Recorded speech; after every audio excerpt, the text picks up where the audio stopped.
Testing one, two, three. We are officially here, November 1st. I hope you have your book, 2025 Be Your Future Self by Dr. Benjamin Hardy, as we kick off the Rich and Radiant Book Club. I am your host, Dr. J. I'm excited to present to you and invite you along the journey of becoming your future self now as we learn and grow together. Before we get started, I just have to make sure I use my products from my sponsor. If you ever used aloe vera juice, I have something called Aloe Glow to help me shine from the inside out. So I'm going to put it in my water bottle. That way, if I get choked up today, I have something to sip on. And then I have my Recharge. I don't know if you can see it. It comes in a box like this, and it has several packets in it, 35 sticks. This is a natural guarana extract, no caffeine, but gives you more energy than caffeine. So I'm going to put this guarana extract in here, got the aloe vera in here, and I'm going to shake this up, and I am ready to go. So if you know anybody that needs some energy, get back with the person who shared this with you,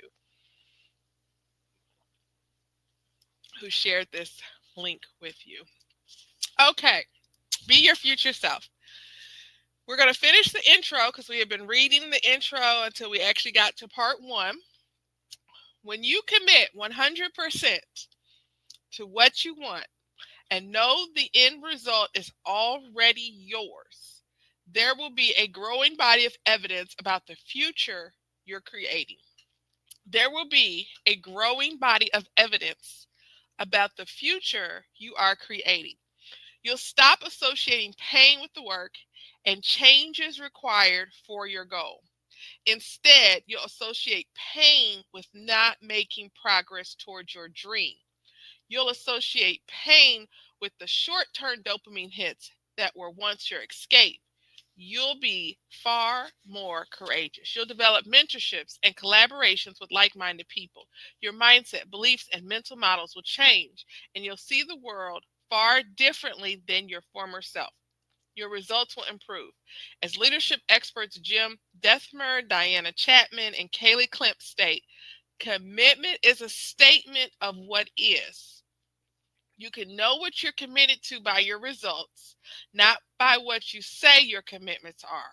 We are all committed. We are all producing results. The results is proof of a commitment. Wow, wow, wow. The result is proof of a commitment. Your behavior will change because your identity changed. Your identity is what you're most committed to. Your identity is based on the vision you have for yourself. When you change your committed vision, your identity immediately changes, which in turn immediately changes the flow of your thoughts and behaviors. Yes, it will require courage to fully embrace your future self. Yes, it will sometimes take more time than you anticipated. Yes, there will be obstacles. But if you're committed, everything you face along the way will only better prepare you for what you truly want. Everything that comes at you will strengthen your resolve. You'll be able to turn any experience to your gain, moving you further and evolving you beyond what you could initially imagine. When you're 100% committed and have faith, you will find the way. There's always a way. As Ralph Waldo Emerson said, when you make a decision, the universe conspires to make it happen. We are reading Be Your Future Self now, still in the intro. Like Mr. Beast, you can create a future radically beyond anything you can currently imagine. Like me with my daughter, you can immediately change old patterns today. The first step is to decide who your future self will be and be your future self now. Visit www.futureself.com to write a letter to your future self. Schedule the letter to return to you at certain time frames, just like Mr. Beast set his videos to be published at scheduled times. Part 1 of this book breaks down the 7 biggest threats to your future self. Part 2 of this book teaches you the 7 most powerful truths about your future self. Part 3 of this book gives you the 7 specific steps to imagine, define, and be your future self now. This is the most straightforward and science-based guide on living powerfully in the present by creating the future you want. This book brings together ancient wisdom, and cutting edge science to explain in simple terms how you can radically change your life. Are you ready? Let's begin. Cheers to your future self. Cheers. Cheers to your future self. Cheers to my future self. Part 1, the threats. 7 threats to your future self. And we're going to cover threat number 1, which is, write this down if you got a pen and paper. If you got the book already, you want to circle, highlight, whatever you need to do to remember this one. Without hope in your future, your present loses meaning. Without hope in your future, your present loses meaning. There's a quote by Seth Godin: hope is an essential part of the human condition. Without hope, we wither and perish. Viktor Frankl: it is a peculiarity of man that he can only live by looking to the future. Even at a young age, Viktor Frankl was intensely curious. Drawn to helping people, he wanted to be a psychiatrist before age 10. The middle child of 3 children, Viktor was born in Australia on March 26, 1905, to deeply devout parents. His mother, Elsa, was a tender-hearted woman from Prague, known for her petite. His father, Gabriel, worked his way from a lowly government stenograph to become a director of the Ministry of Social Services. In high school, Frankl studied psychology, and began corresponding with Sigmund Freud, one of the world's most influential psychologists. Frankl sent Freud a paper he wrote, which led to its publication in the International Journal of Psychoanalysis.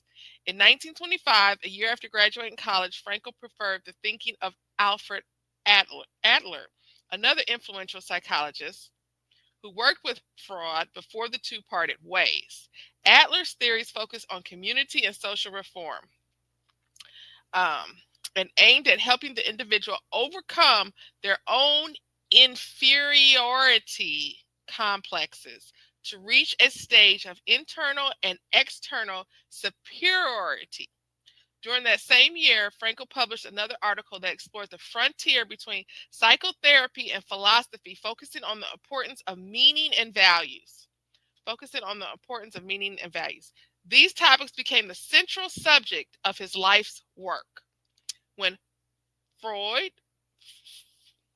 Sigmund Freud, and Adler, not Adler Hitler, when Adler emphasized a person's past as a central aspect of their development, Frankl focused on a person's future as the central aspect of their psychology. Frankl's developing theory, which he called logotherapy, I don't know if I'm saying it right, based on the Greek word logos. Yeah, so I am saying it right. Logotherapy, based on the Greek word logos for meaning, believed a person's development and quality of their mental health stemmed from having meanings to fulfill in their own future.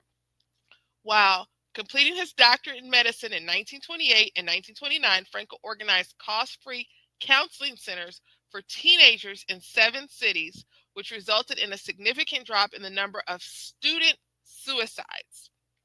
Frankl gained international attention, received invitations to join influential psychologists and universities throughout Europe. Following graduation from medical school in 1931, Frankl served as lead doctor in charge of the ward for suicidal women at the psychiatric hospital at the Maria Neurological Hospital in Vienna. In 1937, at age 32, Frankl opened his own clinic. Months later, Germany invaded Australia, and Frankl ran his psychiatry practice from his parents' home to avoid being caught by the Nazis. While the director of the neurological department at the Rothschild Hospital for Jewish Patients, he began work on his first book, The Doctor and the Soul. In this work, he laid out his revolutionary findings on the essential need for people to have a future purpose to be happy and healthy.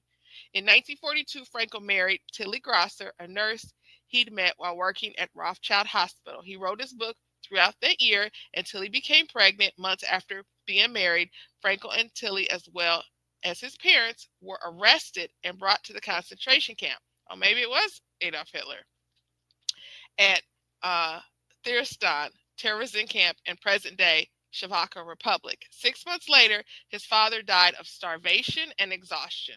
While in this horrific concentration camp, Frankel focused on the psychological crisis pressing upon fellow prisoners and himself. In his efforts to combat the danger of suicide, Frankel worked alongside fellow inmate Regina Jonas, the world's first female rabbi, to help others find meaning in their sufferings. Meaning in their sufferings. In 1944, Frankel and Tilly, and shortly thereafter, Frankel's 65-year-old mother, were transported to the extermination camp. His mother was immediately murdered in the gas chamber, and Tilly was moved to a different camp. Devastated at being separated from Tilly, Frankel was transported by cattle car to the labor camps. While there, he did a manuscript of The Doctor and the Soul, and it was discovered and destroyed. Aside from his family, this manuscript was his most prized possession and the only physical item he had brought with him in the initial chaos of his arrest. You guys, chaos is not new. I don't know when you're listening to this replay, but you need to know chaos is not new. Okay? So many people feel like we're in chaos right now in this world. And we are. We may be, but it's not new. So, let me find out where I left off. Okay. Frankel had kept the manuscript hidden in his clothes and protected it with his life. Within those pages were the perspectives he used to give hope and meanings to others in their sufferings. His utter resolve to rewrite it and republish that book, as well as be reunited with his wife and family members, kept him from completely losing hope. He explained, "When I was taken to the concentration camp, a manuscript of mine ready for publication was confiscated. Certainly my deep desire to write this manuscript anew helped me to survive the rigors of the camp I was in." In 1945, Frankel contracted typhoid fever. To avoid fatal vascular collapse, he kept himself awake at night by restructuring The Doctor and the Soul on slips of paper stolen from the camp office. At last, on April 27, 1945, U.S. troops liberated the concentration camp. Anxious to find Tilly and his family members, Franklin returned to Vienna, where he learned Tilly, his mother, brother, and brother's wife had all been murdered. Devastated, Frankel found support in his friends and in his determination to rewrite his book. In 1946, Frankel became director of the Vienna Neurological Police Clinic, a position he held for 25 years.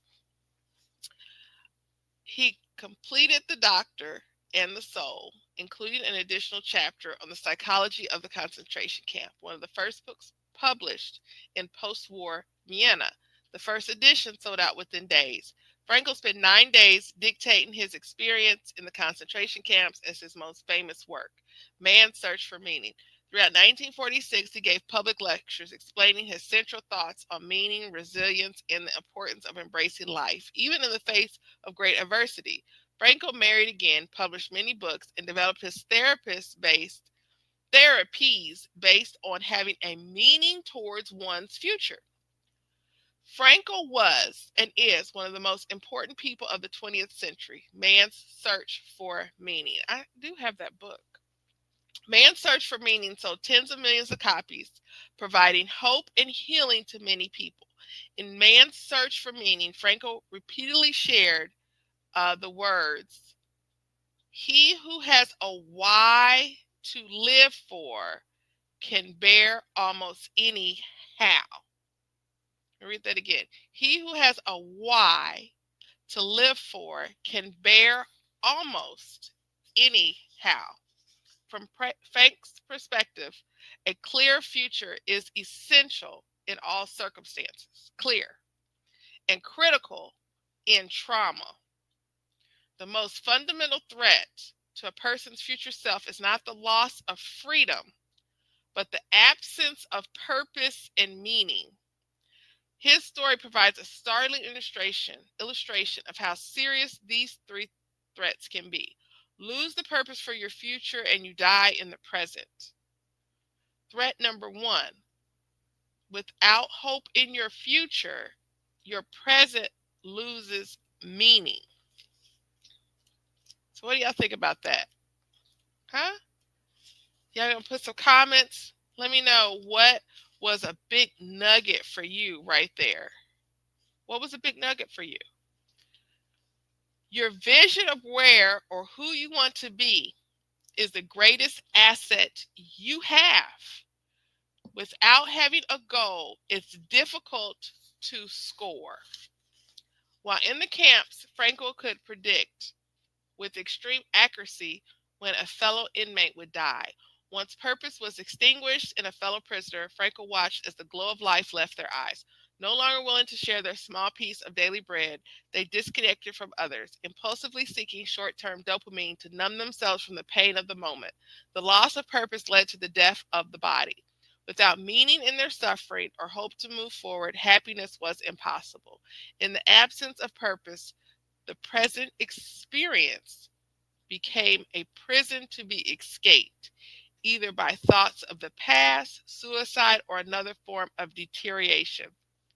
Without a why to live for, every ounce of remaining life was used to escape the pain of the moment until they gasped for death like a drowning person gasps for air. In Man's Search for Meaning, Frankel wrote, "The prisoner who had lost faith in the future, his future was doomed.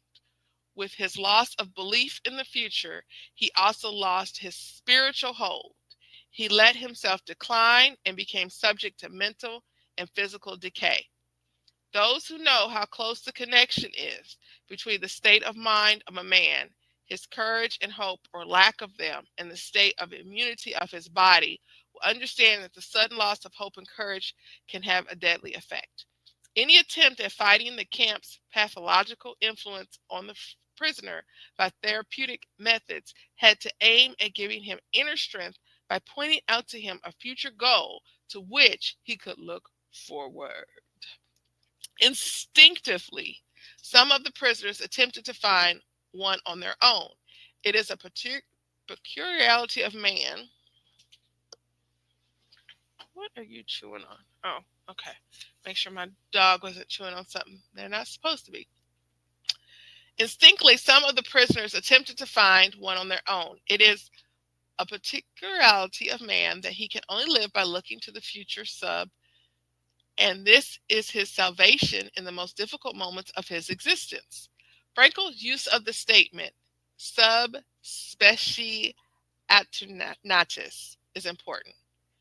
It's an expression describing what is universally and eternally true. So let me say that. It is a particularity of man that he can only live by looking to the future, universally and externally true. And this is his salvation in the most difficult moments of his existence.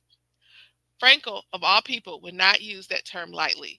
This became the core tenet of Frankel's logotherapy. Human beings are driven by their views of their own future. Having developed his theory prior to his imprisonment, Frankel's experience in the concentration camps only magnified and clarified this perspective. While lack of purpose shortens life, having purpose can prolong and sustain life far beyond seemingly natural life expectancy. I have experienced that with family members. I've experienced that seeing that with other people. In the 18th century, the average life expectancy in America was less than 40 years, yet most of the American founding fathers lived at least 20 years longer. Several, including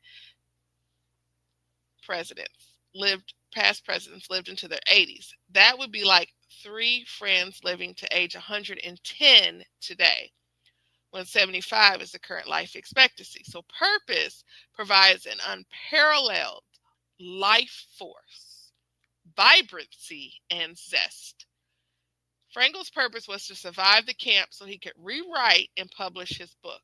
He deeply wanted to be reunited with his family and wife. Those goals kept him alive. His why enabled him to bear almost any how. According to Dr. Roy and Dr. Kathleen Voys, preeminent psychologists, on the psychology of meaning, present events draw meaning from their connection to future outcomes. Any human action or experience loses meaning when disconnected to future outcomes or consequences. Nothing exists in a vacuum. Why go to school or take classes if there's no end result? Why work out or challenge yourself if there is no diploma? Why make an emotional connection with another person if there is no relationship? Why do anything at all? The present is meaningless unless connected to the future. It is the future that dictates which decisions you opt for. That was the dilemma those in the concentration camps had to grapple with. Same with slavery, right? They had to grapple with. And so for my ancestry, we sang hymns and there was messages in those songs, right, that portrayed a hope for the future of freedom, of escaping, of getting away, and that helped people to overcome and be resilient. So, without hope toward the future, the present became incomprehensible. Without a future self, life no longer drew a person onward. Onward.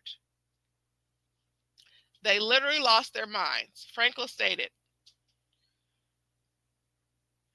oh, I missed the sentence. It is the future that dictates which decisions you opt for. That's a key sentence. The future dictates what decisions you opt for. All right. Now, Frankl stated, a man who let himself decline because he could not see any future goal found himself occupied with retrospective thoughts. Instead of taking the camp's difficulties as a test of their inner strength, they did not take their life seriously and despised it as something of no consequences.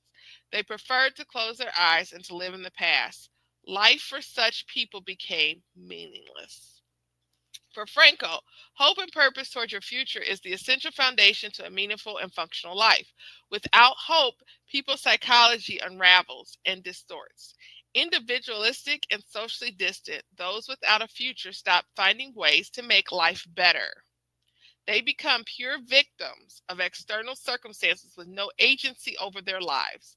As the proverb states, when there is no vision, the people perish. This perishing is an external disintegration where personality and physical health abruptly reduced to nothing. For Frankl, having a purpose wasn't some vague hope or optimism, but a tangible and specific goal. In fact, he used the word goal most often to describe having a meaning to fulfill in your future. His description of having a purpose, meaning, or goal to accomplish squares exactly with modern research on the subject of hope. To the average person, hope may seem like mere wishing. But think for a moment what your life would be like without hope in the future, without something specific to look and build toward. The present becomes utterly painful in this frantic nightmare. You feel there is no control or escape from a downward spiral. Without hope, motivation is impossible. You can't be motivated towards action or outcomes with zero hope in its possibility. Without hope, grit is impossible. According to Dr. Angela Duckworth, grit is passion and perseverance towards long-term goals. From her standpoint, hope is the power pack that sustains you through the ups and downs of whatever you're pursuing. Researchers describe hope as the will and the way. Hope is the will because conscious choosing is involved. You decide a specific end, which you feel is worthwhile and important to create, pursue, or realize. You believe you have agency and that your decisions matter and that you can influence the outcomes of your life. Hope is the way because to have hope, you either see a way to realize your goal or are flexible enough to create a way. When hope exists, there is always a way. Do y'all agree with that? Let me know in the comments. Hope does not consider the odds. Hope doesn't even consider the odds that may be against you. Hope is a clear and specific goal. Hope is agency thinking, which means belief that you have control over what you do, that your actions matter, and you can impact the results in your life. Hope is pathways thinking. You see a path, have a path, or can create multiple paths from where you are now to your goal. Hope is more powerful than optimism. Hope is more powerful than optimism, which is a general sense that the future will be better. Having a glimmer of hope is akin to having a deposit already banked and earning interest on your future purpose. But there is a much higher bar of hope. This degree requires, you ready for this? Are you ready for what's higher than hope? Are you ready for what's higher than hope? That is commitment. It requires agency. It requires action, like hope on steroids. This level is the will and the way. Psychologists have found distinct differences between high hope people and low hope people. The difference can be summed up by a quote from Dr. Charles Snyder, the world's leading expert and researcher on hope. So I'm going to put a pause right there so I can get me a sip. Also, I don't like the way the bags under my eyes look.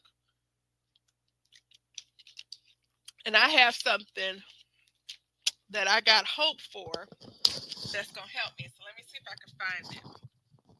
You know,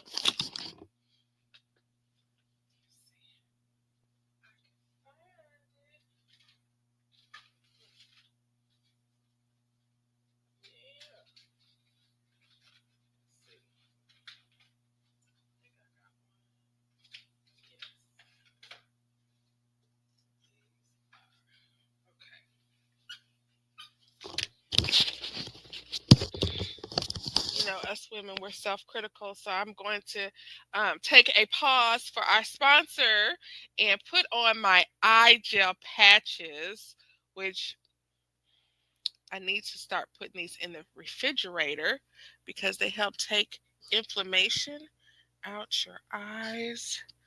Look at that. So I'm going to, these are hydrogel eye patches. And we have several different kinds based off of what your skin type is. If you've got dry skin, oily skin, sensitive skin, or you're trying to reduce wrinkles, but I definitely need to hydrate my eyes with my hydro eye patches. Okay, so got that. Now, let's go to this quote that we were talking about. This quote says, high hope people find multiple pathways to reach their goals and willingly try new approaches. Low hope people, on the other hand, stick with one approach, do not try other avenues when stymied. Instead of using problem-focused thought, the low hope people often use counterproductive avoidance and disengagement thinking. Reinforced in the short term by their avoidance thoughts, low hope people continue their passivity. Unfortunately, they do not learn from past experiences. How many of y'all know somebody like that? Low hope people do not learn from past experiences. High hope people, however, use information about not reaching their goal as diagnostic feedback to search for other feasible approaches. How about that? I'm going to scoot these over a little bit more.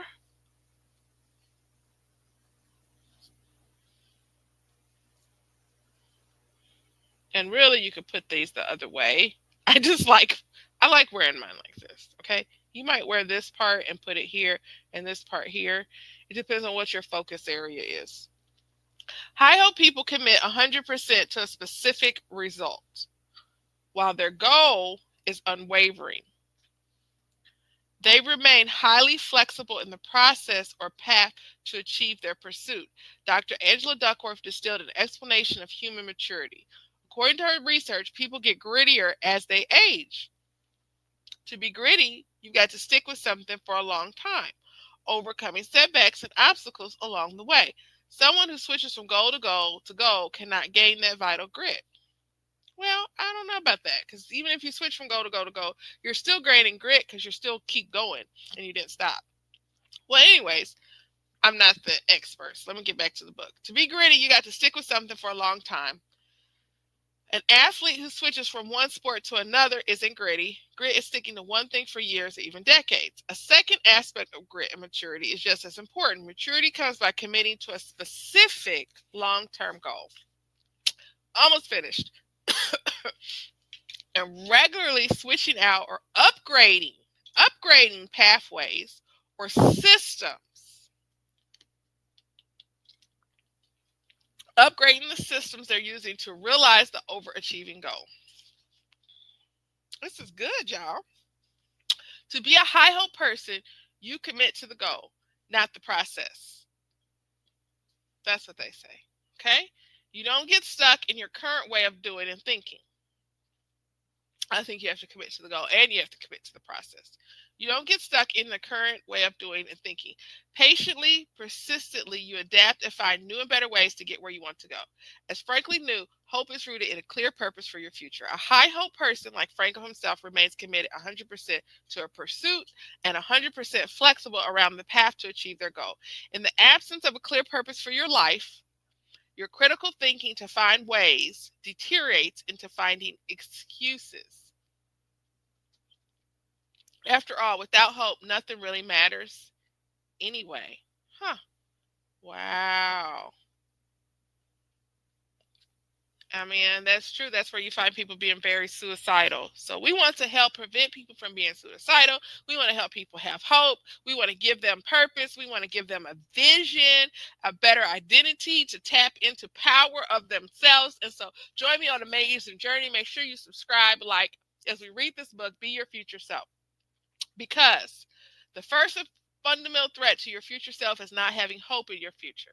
Without hope, the present loses meaning. Without hope, you don't have clear goals or a sense of purpose for your life. Without hope, there is no way. Without hope, you decay. And we do not want that. So subscribe, like, make sure you join me next time I check in for threat number 2, which is a reactive narrative about your past stunts your future.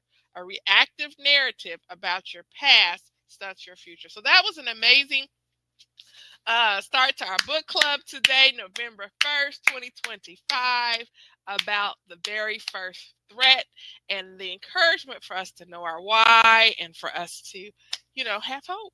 So what are you hopeful about? What are you hopeful, looking forward to? What's your why? What's your vision? Where are you going? You know what I mean? What are you looking forward to? And I'm not talking about 3 years into the future. I'm not even talking about next year. I'm talking about what's something that you're looking forward to this week. Okay? What's something you look forward to now? Oh, someone said, let's see how it looks when you turn it around. So if anybody is interested in these hydro eye patches, please contact me.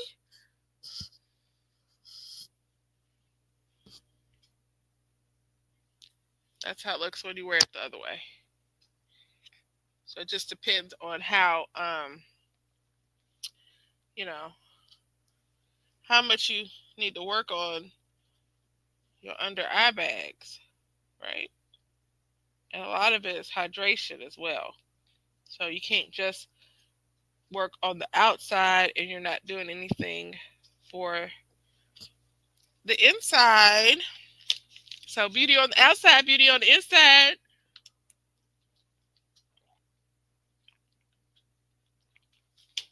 All right, you guys. I am Dr. J, leading the Rich and Radiant Tribe. We invite you on an amazing journey with us as we have hope for our future self now. Thank you so much and have an amazing day on purpose.